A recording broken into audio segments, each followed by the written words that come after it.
फरार होने का मंसूबा बड़ा ही सोचा समझा था। हमें हेलीकॉप्टर उड़ाना सीखना होगा। क्यों नहीं, मेरे पास 3000 घंटों का तजुर्बा है, मैं सिखा सकता हूँ। इतवार 1 जुलाई को अपनी अगली उड़ान के दिन जब वो पेरिस के बाहर एक हवाई अड्डे पर आए। मैं आज सोच रहा था कि हम उस बड़े हेलीकॉप्टर को उड़ाते हैं। आपका मतलब अलोइड सेकेंड? अरे नहीं नहीं भाई, आपके चलाने के लिए बहुत मुश्किल होगा। लेकिन उस वक्त उसकी आंखों में एक मुख्तलिफ जज्बा था जिसे देख वो इनकार नहीं कर सके। अरे मुझे बहुत जोर से लगी है यार, हेलीकॉप्टर खेत में उतारो ना। फिर पहली बार बंदूक तानते हुए हम रेहुई जेल से रेडोइन फायद को बाहर निकालने जा रहे हैं। चुपचाप जो बोला जाए वो करोगे तो तुम और तुम्हारा खानदान सही सलामत रहेगा।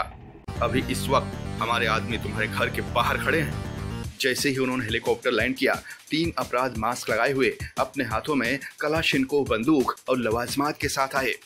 लेकिन ये पुराने मॉडल का चॉपर दोबारा स्टार्ट नहीं हो रहा था। साले, हमारे साथ ज्यादा होशियारी करने की कोशिश मत कर। काफी मशक्कत करने के बाद आखिरकार स्टार्ट हो गया। रडार से बचने के लिए जमीन से कुछ ही ऊपर उड़ान भरते हुए जेल तक पहुंचे। सेहन को देख रहे हो, उसमें कोई चाला नहीं है, बस वहीं उतारो। और इस बार इंजन को बंद करने की होशियारी मत करना। हम 10 मिनट में वापस आ जाएंगे। भागने से पहले याद रखना, तुम्हारे घर के बाहर हमारे आदमी हैं। फिर क्या, ग्राइंडिंग मशीन से जेल का दरवाजा काटा और धुएं की बम फेंके। ये वारदात ठीक उस वक्त हुई जब 46 साल के रेडोइन फायद अपने भाई इब्राहिम से मुलाकात कर रहे थे। चंद मिनट कबल उसने अपने भाई को बताया, सुनो, मुझे कुछ लोग यहाँ से निकालने आ रहे हैं, तुम यहीं बैठे रहना।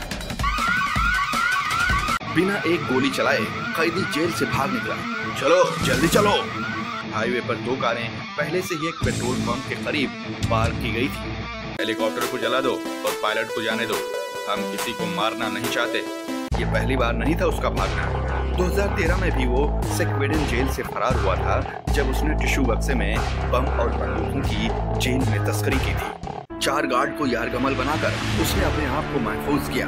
जेल के 5 दरवाजों पर बम लगाए और धमाका होते ही बाहर निकल गया और रखी हुई गाड़ी से फरार हो गया। उस वक्त उसके पकड़े जाने से पहले पूरे 1 महीने तक चोर पुलिस का खेल चला। इस बार 3000 से ज्यादा पुलिस उसे तलाश करने में लगे हैं। शायद फायद जुर्म करने के लिए ही पैदा हुआ था। 6 साल की उम्र में उसने अपना पहला स्कैंडल किया।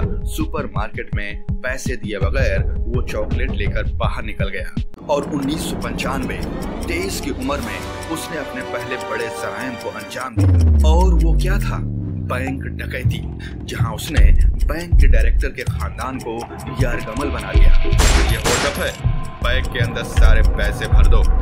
उसने रॉबर्ट डिनीरो और अल पचिनो की हीट जैसी बहुत सी फिल्में देखकर डकैती के अलग अलग तरीकों को आजमाया।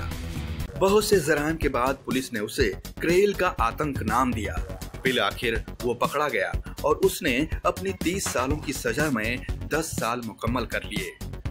2009 में जेल में रहते हुए उसने अपनी आप बीती प्राकर यानी कि डकैती लिखी और जज को बताया, जज साहब, अब मैं बदल चुका हूँ, हम आपको पैरोल पर छोड़ देंगे। लेकिन जैसा कि कुत्ते की दुम होती है ना, कभी सीधी नहीं होती। उसने निकलते ही बैंक पर डकैती डाल दी और इस बार फायद 25 साल की सजा काट रहे थे जब उसने दूसरी डकैती के दौरान एक खवातीन पुलिस अफसर का कत्ल किया। दूसरी बार फरार होने के बाद महकीन इस तहकीकात की तलाश में हैं कि क्या फायद को जेल के अंदर से कोई मदद मिलती थी। तुमने गोली क्यों चलाई? सर, उस वक्त कमरे में बहुत से ज़ायरीन थे। वो यकीनी तौर पर जानते थे कि गिरोह ने छापे की तैयारी के लिए ड्रोन से तस्वीर तैयार की थी। पुलिस से इस तरह छिपे रहना फायद के लिए बहुत महंगा पड़ेगा। बेशुमार बैंक डकैती से जमा करदा कम अब उसके काम में आएगा। भारत में सबसे ज्यादा दिलचस्प जेल तोड़ 80 की सदी में हुआ था, जब चार्ल्स सोहराज गोवा की जेल की दीवारों से फरार हो गया था। देखिए, या तो भारत की जेल की हिफाजत सबसे बेहतर है, इसलिए कोई कैदी फरार नहीं हो पाता, या फिर तमाम मुजरिम जेल के बाहर ही घूम रहे हैं। बिस्बो की शायरी, जेल तोड़कर भागा फायद सुन लो दूसरी बार, रोक सकी ना कोई सलाखें ना कोई हथियार। जेल तोड़ने वाले वाकयात लगती फिल्मी बात, पर जराइम की दुनिया में हरदम रहती रात। छिपन छिपाई से जिस दिन ये थक जाएगा चोर, कसकर गर्दन को जकड़ेगी फिर कानून की डोर। अगर आपको हमारी वीडियो पसंद आई तो सब्सक्राइब करें हमारे YouTube चैनल को और पेज पर बने बेल आइकन को क्लिक जरूर कीजिएगा ताकि आपको हमारे लेटेस्ट वीडियो की जानकारी आसानी से मिल सके।